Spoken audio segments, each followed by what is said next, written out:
My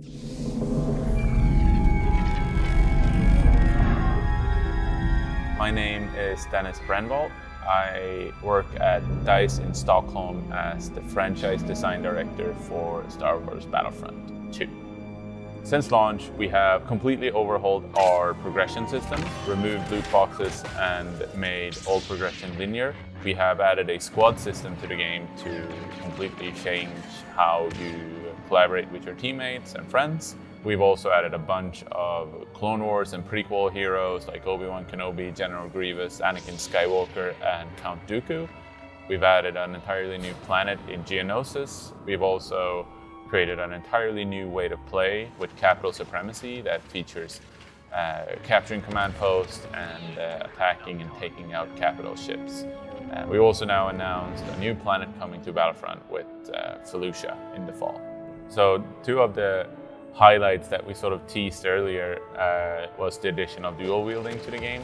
So adding the ARC Trooper was quite a challenge for us, as we haven't before done any dual wielding of pistols in any of our DICE games. So that was a fun challenge for us to undertake. And also the addition of the droideka was also quite the challenge, figuring out how to make a trooper or reinforcement that can fold up into a wheel form and roll around on the battlefield was quite the challenge for us. Number one was probably, though, the addition of General Grievous to the game. He was a really challenging beast for us to work on, making sure that you can get a four-armed lightsaber-wielding cyborg that can turn into a spider and roll around on the battlefield was quite the technical feat, and we're really happy about General Grievous and how he came together.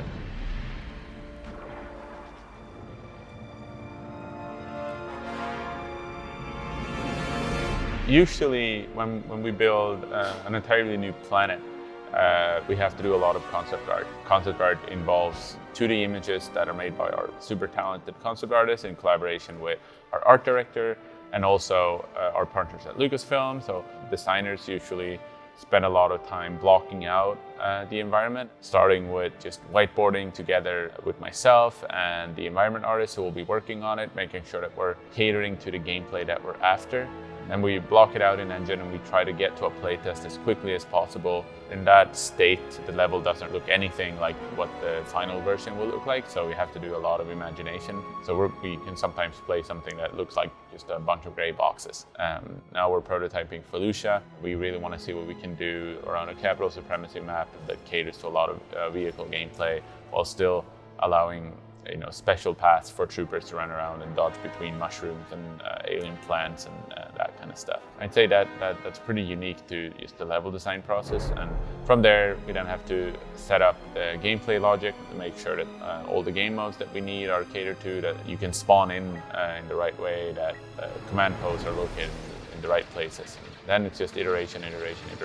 We playtest our levels a lot, and we try to playtest our game at least once a day, and we just continue iterating until we finally start getting all the gameplay needs and the artistic needs that we want.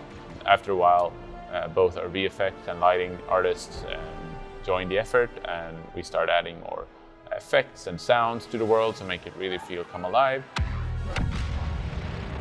What's special about levels in Battlefront is that we have a lot of living world elements running around, so creatures and other effects that make the world really come alive.